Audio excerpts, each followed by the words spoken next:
Welcome to the Hanley Effect, a podcast by the Hanley Foundation designed to educate, change minds, and save lives. Our goal is to inspire you, showcase our innovations, and change the conversation about addiction and mental health. Join us as we unravel stories of resilience, recovery, and hope. Well, hi, everybody. Welcome to the Hanley Effect. I'm John Dyben. I'm Rachel Docekal. Dr. D, how are you today? I am great. How are you? I'm well. I know you are traveling around. You're meeting with alumni and catching up with people. I know it gets them excited. I was wondering, what is the chance? What is the chance that today we might talk to someone who is both a celebration, celebrates her entire life, celebrates recovery and long-term recovery, has found that and has chosen to help others find recovery and celebrate it. And what's the chance maybe also that this person might also be a podcaster herself? Well, I think the chance is good. And I think what we're going to find is that we have a really, really good friend in Elizabeth Chance. Elizabeth Chance, welcome. Thank you so much, both of you, for having me. I'm so excited to be here. We are so glad to have you. I just have to say to John, this is going to be fun today. Elizabeth Chance is fun.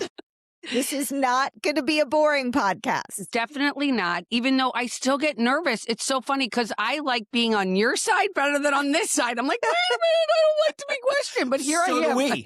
Right? Yeah, that's right. That's right. It's so mumuch easier being the person that's like, wait a minute, tell me about you. And then when you're in the hot seat, you have to be like, okay, take a deep breath. It's all going to work out. Yeah. Here we go. Yeah, here we go. Here we go. And I see you have your signature pink on today, which I love. For our listeners and our viewers, she has the best pink shoes on right now. Super fun, the best pink shoes. Oh my gosh, you're so funny. I didn't even realize till I walked out the door. I was like, cute. I'm wearing all of my colors of my logo. I love pink. It's so cheery. It's so happy. It's so uplifting when we're talking about something that is so serious. Right. So we always have to do the yin with the yang, right? We have to bring hope always. I always like to bring light because it is something serious we're going to be talking about, I think, today. Yeah, with joy at the end. Yes. For sure. Serious 100%. with joy at the end. So we always like to start by asking you exactly what you know we're going to ask you. Would you tell our listeners about who you are, what you do, and what brought you to this place today? Thank you so much for that question. So I have been in long-term recovery. And to say that I don't want to be braggadocious. It's not egotistical. I just put down a drink on August 14, 2006. All right. Wow. And I was one of those people that grew up in a really nice neighborhood in this country, with two parents and, all the bing bang and whistles that everybody thinks they need, the material stuff, all of that. But I had known the word alcoholic since I was little. Because my parents would refer to their parents as this thing, oh my gosh, they're an alcoholic. And I'd be like, wait a minute, what are you guys talking about? I don't even understand what this word is, but I knew it was dark. It wasn't good. It was like a scarlet letter. It was the last thing you wanted to be. And so at 13, I started drinking. And my family of origin started to dissipate, and my parents got divorced. Lots of feelings I was having, and I didn't know what to do with them. So I grew up in St. Louis, Missouri, the home of, it used to be the home of Anheuser-Busch. Now I'm really dating myself. And it was all, it was about having a party. And I didn't realize, I'm not one of those people that remembers her first drink, really. I just know that I liked it and that it was my solution. And of course, I say that, many years later. And so hindsight, again, is 2020. But back in the day, so I drank alcoholically from 13 to 37. Wow. I was a blackout drinker. I was somebody who didn't think that was a problem because I hung out with people that liked to drink the same way I did. So I didn't feel until I got a little bit older and I had kids, did it start to become something that was like, okay, wait a minute. Other moms are looking at me like, wait a minute, you're kind of scaring me. Because I would go to the next level. So needless to say, I grew up, then moved to the East Coast, went to college in Washington, D.C., I ended up getting married after graduation. I was one of those people that graduated with an MRS degree. And if you don't know what that is, that's a Mrs. I got married soon after graduating from college, even though my dream was always to be the next Barbara Walters. Again, dating myself. Yes. So I didn't know that about you. Yes. So now, that makes sense. Doesn't it? It really does. This is what I've always wanted to do, was interview people. When I was little, it used to be, there'd be the Barbara Walters special and everybody would stop and watch. And I'd always be so intrigued with the questions she'd be asking and the emotions that would be coming from the other side of the mic. And so that's what I wanted to be. And I got into television in the very beginning. I worked at the CBS affiliate in Philadelphia, but because of my drinking, I lost my job. And then I got married, had kids, built some businesses. They all failed. But, and then I had 3 kids really quickly together, one in 96, one in 97, and one in 99. Oh my goodness. Wow. So that's oh crazy. my goodness. And soon after, I realized my marriage was falling apart. And I like to say I threw a grenade in the living room and shrapnel hit everybody. So everybody was sad. And what did I do when I'm sad? Pick up a cocktail. So I drank, and my kids, I had a 50-50 split. So my kids would go with their dad, and it was like taking the throttle on a boat and going bang. And I went back to college days of just drinking. And I drank until, again, I was 37 years old.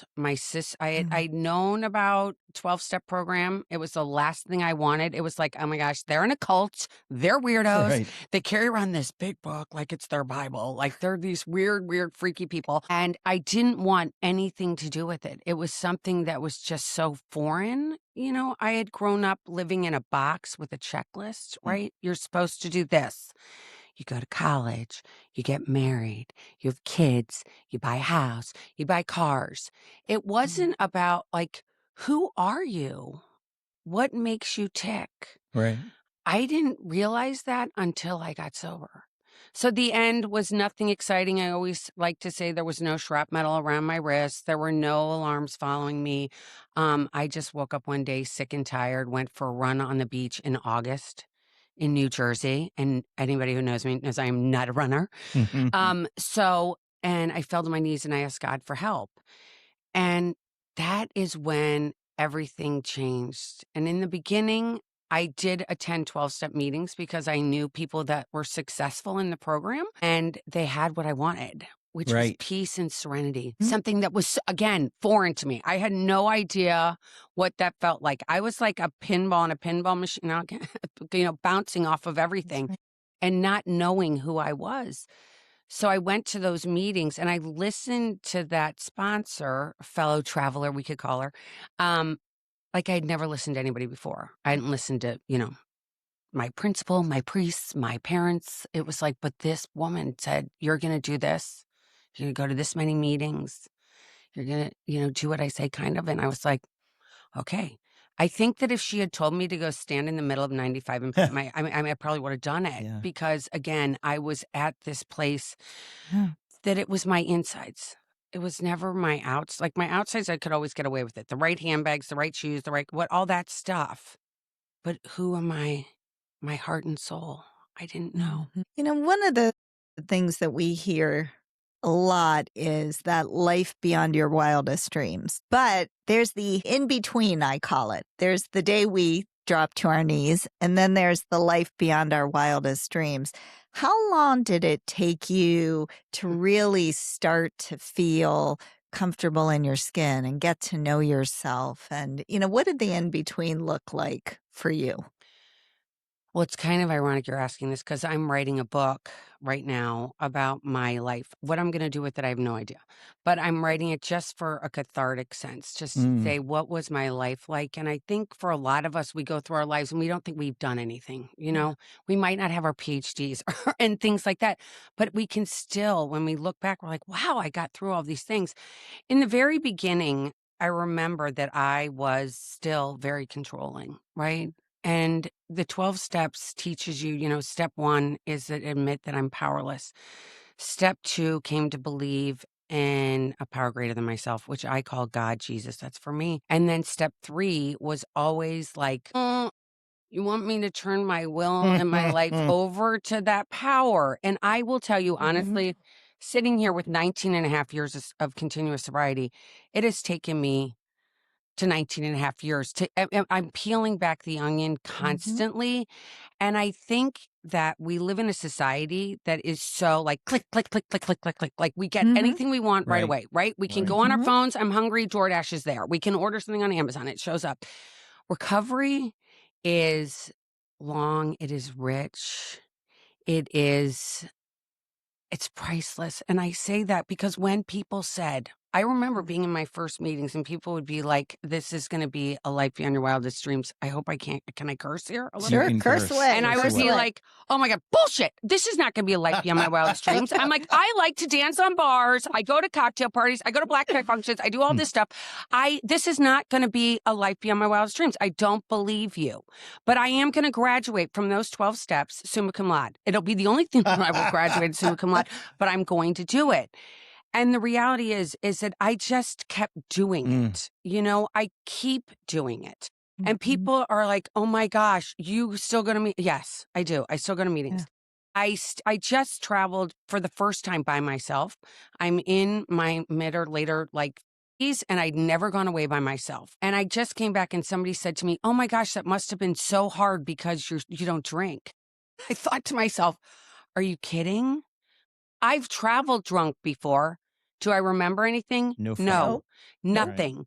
So when everything clicks and you start to embrace yourself, and I have to say, you know, when I got sober, they used to use this term, you're on a pink cloud. And I don't hear it as much as I used to, but I will tell you, I'm still kind of on a pink cloud because I remember waking up in the morning going, is my car there? Are the mirrors on the doors? What did I say last night? Did I hurt anybody? And just the remorse, the shame, the bitterness, like I could go on with adjectives that would last the entire half an hour, but I felt just so dark on the inside. I equate the way I felt. I'm Catholic. So going into old Catholic churches, especially in Philadelphia, I'll just give an example and you go into these old churches and there's this stained glass window and it's been sitting there for a really long time and there's a lot of soot on it, right? Nobody's had the funds to go and clean it, but you know it's beautiful, right? But the soot's up there. What a great picture. And that's how I came in. Yeah. I knew there was beauty there, but where was she? Who was she? So taking this one day at a time was, I mean, Bill Wilson, thank you. And Dr. Bob, thank you for writing that book. And people come in and say, oh, it's so archaic. It doesn't make sense. Let's rewrite it. I mean, there's something to do with history. You know, history has a role in our lives, right? And the way that this is described in the big book is that, you know, we have a soul, we have time, all we have is this. I'm only probably up for maybe 12 hours a day, maybe 13, who knows, 14. I'm not, what I have in this time that I'm awake is all that matters, right? Yeah. And I love to read. There's this poem I heard when I first was getting sober. It's more like a prayer and it's yesterday, today, and tomorrow. And yesterday's gone. All the money in the world's not going to bring back yesterday. We do not have time machines, not yet at least, that we can go backwards and change what we did. We can learn from it. And tomorrow's not here. Right. And learning to wiggle our toes and just be in today is what has helped me just keep evolving and evolving and evolving and getting to that life beyond my wildest dreams.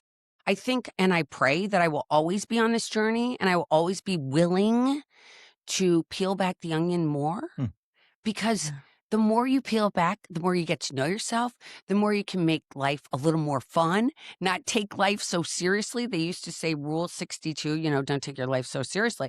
And now I completely understand that. I just read The Wizard of Oz. Okay, the book, The Wizard of Oz. It's one of my favorite movies. And you go back and you read it and you're like, what fun. Oh my gosh, these monkeys and the Tin Man. And just taking life. We live in a society that's like, oh, if we hear enough people say saying this is a really hard time, this is a really dark time, we're going to believe it. If people keep saying getting sober is really hard, it must be really hard. People are going to believe it. Right. And people are going to believe it. But the reality is this, in my opinion, and this is my humble opinion, is that I think it would be really hard to be a migrant worker working in the sun in a field. That would be really hard. I think it'd be really hard to find clean water for your child if there was no clean water. I think it'd be really hard to push a boulder up a mountain. But to get sober and to stay sober is all about your mind and your perspective as a human being. Nobody can give you this, by the way. Right. You have to find it within yourself, within your heart, within your soul, and be like, what do I want my life to look like? I have a choice. It doesn't matter who's around me, what family, what friends, anything else. What do I want? Are you willing to do anything? And I was willing, and I continue to be willing. I love that. It's love such a beautiful picture. The question is, what is the in-between time like? And the answer that you gave is it's wiggling your toes. That's right. What an incredibly powerful, but it's not just wiggling your toes once. Mm-hmm. It's wiggling your toes day and day and day. And that picture you just like, it just really struck me, because the idea of peeling the onion and peeling back the layers. And I think about, we love personal growth and that idea of I'm constantly growing, but all of it happens when I'm willing to just wake up and wiggle my toes and say, I'm going to be present in the world and in reality today. That idea of living life on life's terms. I'm going to take that with me. I really am today. That what is the in between like? It's waking up, wiggling your toes, and saying, I'm here and I'm going to be here. What a beautiful, beautiful picture. Something else that you said really struck me, and I think it's important for our listeners to hear this. You talked about the first step, second step, and third step. We think about the steps where you have to, get in there and make amends and talk about the things you've done as the hard steps. But I think our experience really is that those first 3 steps are where a lot of our patients get stuck. And because there's this perception that you can't go on to step 4 until you do the first 3 steps, people get hung up on that. And it is especially is that third step, that surrender step. And, one of the things that we do really, really well here at Hanley is, what we call recovery principles. It is this 12-step immersion that helps people look at the steps, but we also look at the steps almost independently, if it makes sense, helping people not to get stuck and hung up and think, okay, I can't get past step 3, so I'm done, and I need to just, go back to the way things were. I need to go back to, as Dr. Dyben talks about, not changing. It's much, much easier not to change than to change. I love that you brought this up. For one, I call the first 3 steps the cha-cha, because again, I had to go to dance class when I was little. So it was forward, forward, back, back, forward, back, side, kick. So the first 3 steps, so again, I said I wanted to graduate summa cum laude from the 12 steps. And for me, I did the first 12 steps in the first year. Now, I did a Cliff Notes version. And you might be like, what is a Cliff Notes version if you're younger and you're listening to this? So they used to have these Right. books that they would sell. And if you had to read, let's say, War and Peace, they'd be like, here's the Cliff Notes version, which would be this big, where War and Peace is like this big.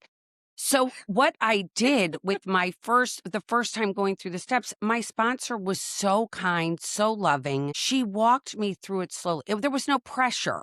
So it wasn't like, oh, you did your 4th step wrong. I mean, I did as much as I could do, right? I was not forcing myself.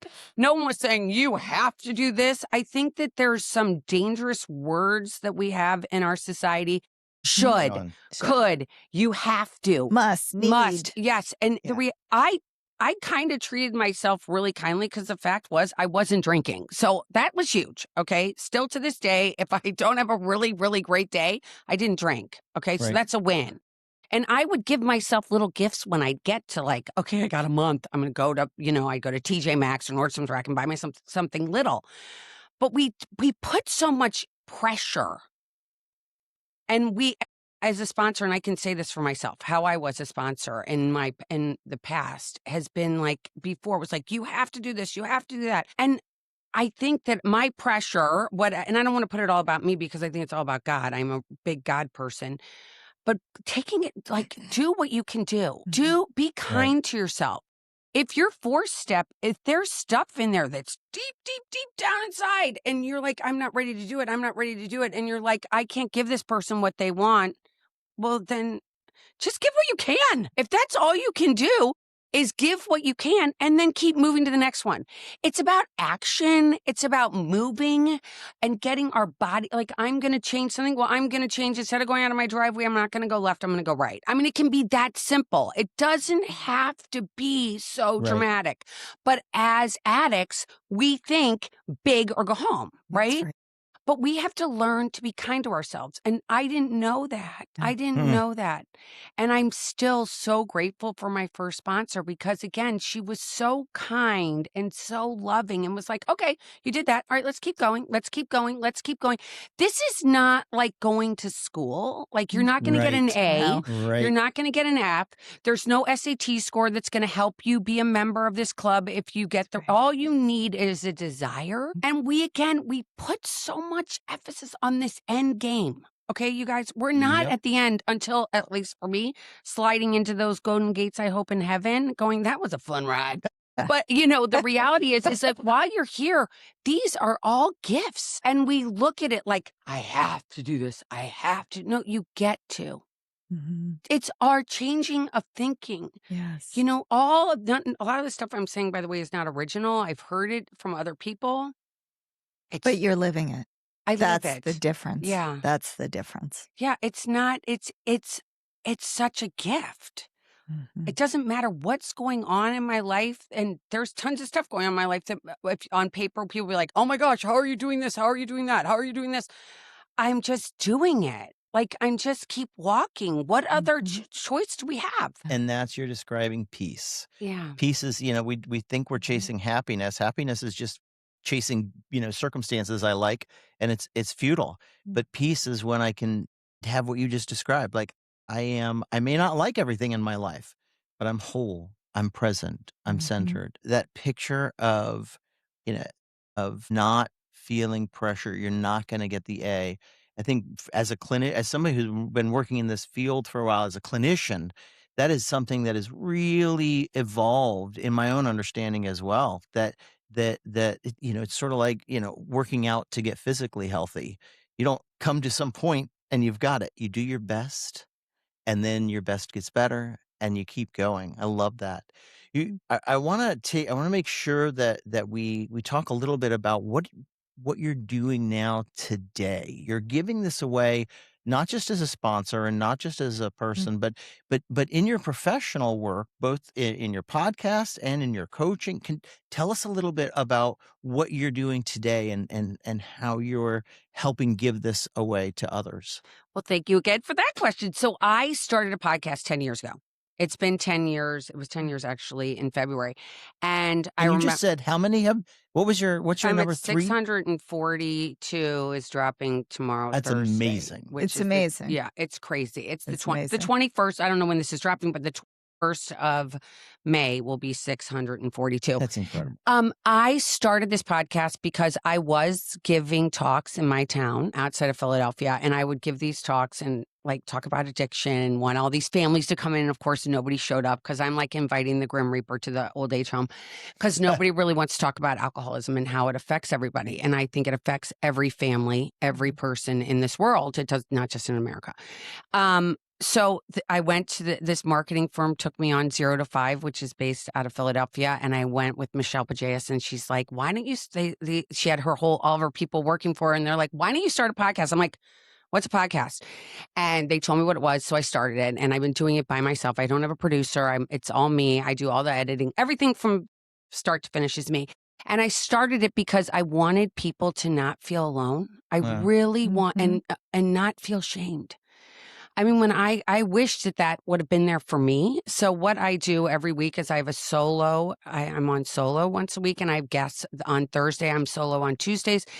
And I talk about what's going on in my life and how I'm staying sober at this point. Because again, I have just today.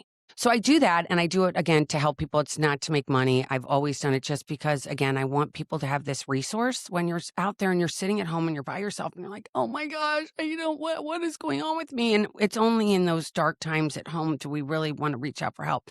So that's why I do that. Then I got certified as a recovery coach in 2013. So I've been a recovery coach. I'm a life coach. And now I am a health and wellness coach too. So I use all three of those tools to help people get through life. I'm not somebody that you come and see forever. I'm kind of like, we have a plan. We walk through it, kind of like the steps. And I love it. It brings me so much joy. I do a newsletter every week. I'm about to switch over to Substack and writing this book. So what I'm doing is, again, still trying to help people, because I feel like we're living in a world where the media and everybody else is like, it's so dark, it's so dark, it's so dark. And it's really not so dark. To see the dark, you have to see the light, right? You can't have one without the other. So what are you going to feed? Are you going to feed the light, or are you going to feed the dark? So you're going to keep watching the TV and watching the news and watching this stuff that's so like low frequency, or are you going to watch stuff that brings you hope and make you happy? So I'm trying to share with people, there's light. Go find it.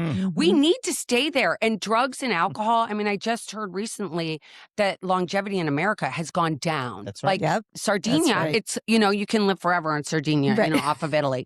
But here in the United States, and I attribute a lot to it, to what's going on with social media. I agree.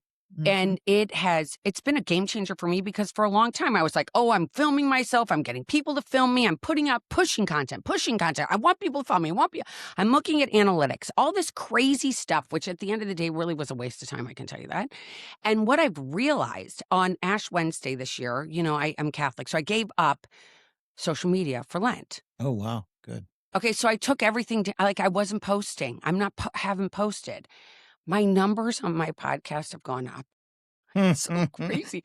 I'm getting more emails, and my life has become more calm. I think that, again, we live in a society that we think everybody does this, everybody does that. We all are supposed to look the same. We're all supposed to decorate our houses like it looks like Pottery Barn. We're not supposed to be funky. We're supposed to all carry the same handbag.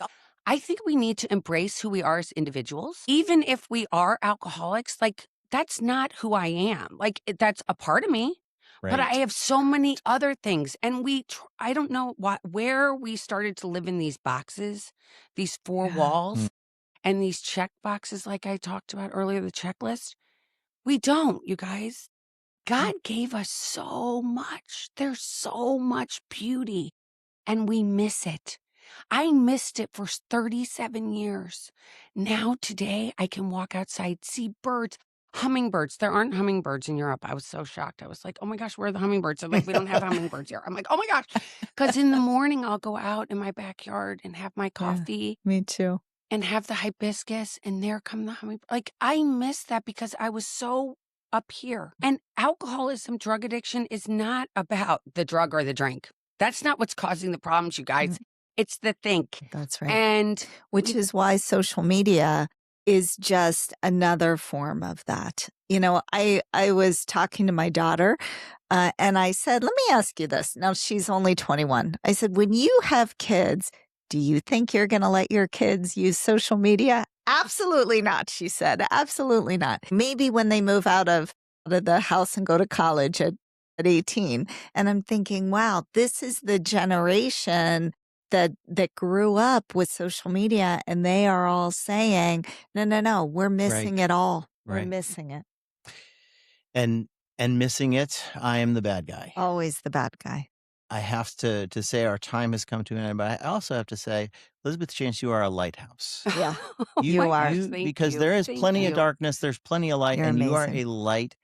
house. This, you thank are you. right, Dr. D. Yes, This has this is been a fun one. I extraordinary. knew it. As our last word, would you tell people how to find you? I'm going to find you. I want others to find you. How can people find your podcast, learn more about you? Okay, you can find my podcast anywhere. It's everywhere you go to podcast. I'm on YouTube. It's Bizzy Podcast, ITS, Bizzy, Bizzy, not BUSY. And ElizabethChance.com. Easy, ELIZABETH, chance, like take a chance.com. And you can find all my stuff there, my newsletters, all my podcasts. Rachel's been on. It's been awesome. And I just want everybody that's out there to know you are not alone. You are not alone. I promise you, reach out. Reach out. Yeah. Thank you. Thank you so much for being here. Dr. D, love this as always. Thank you. Dr. D, this was a great one today. And to everybody who's tuning in or watching, thank you so much. We'll see you next time on The Hanley Effect. Bye, everyone. Thank you for joining us for The Hanley Effect. To learn more about our programs, visit hanleyfoundation.org or call 844-502-4673.